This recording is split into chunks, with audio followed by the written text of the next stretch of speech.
topic is scalar and vector quantities. So basically all physical quantities are divided into scalar or it is vector. What are scalar and vector quantities?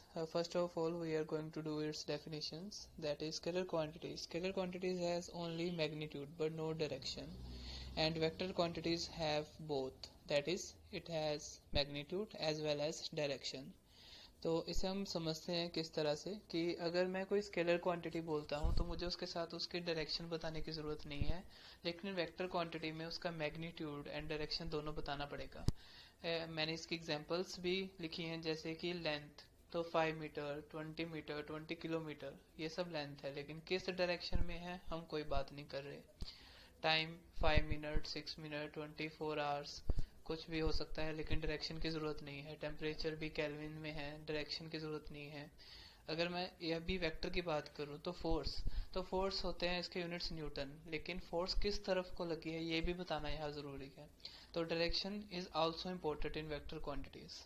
Displacement, कि इंसान north direction में displace हुआ है या south direction में displace हुआ है या टूवर्ड्स द लेफ्ट हुआ है, तो यहाँ पे डायरेक्शन बतानी ज़रूरी है।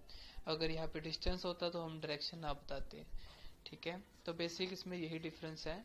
और हाउ डू वी कैलकुलेट, अगर हमें इनके ऊपर अलजेब्रा करना है या इन्हें ऐड करना है तो उसके लिए अलग अलग मेथड्स है। स्केलर क्वांटिटी तो बेसिकली सिंपली ऐड हो जाती है, जैसे 5 किलो में 6 किलो हमने ऐड करा, 11 किलो हो गया, तो मैंने इसीलिए यहाँ लिखे बेसिक अलजेब्रा। स्केलर क्वांटिटीज को सोल्व करने के लिए बेसिक अलजेब्रा की जरूरत होती है, लेकिन वेक्टर क्वांटिटीज को सोल्व करने के लिए हमें उसकी डायरेक्शन भी कंसीडर करनी पड़ती है, इसलिए यहाँ पे वेक्टर अलजेब्रा यूज होता है।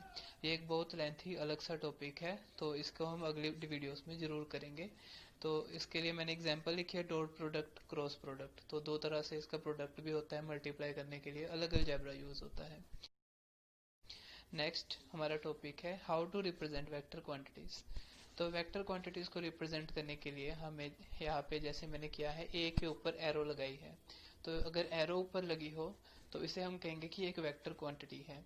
और यहाँ पे इसे एक लाइन के साथ मैंने बताया है, एक जिसका टेल है और हेड है। हेड उसकी डायरेक्शन बता रहा है और जो लाइन है वो बता रही है कि हमारी मैग्नीट्यूड कितना है।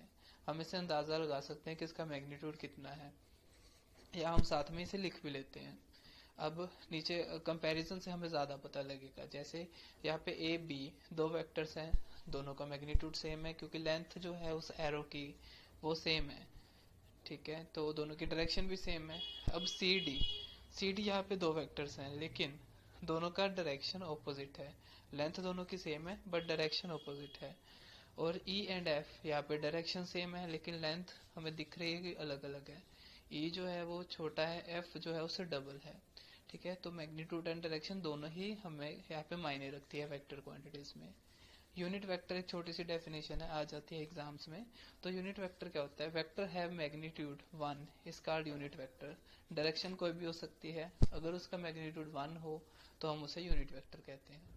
That's all for today.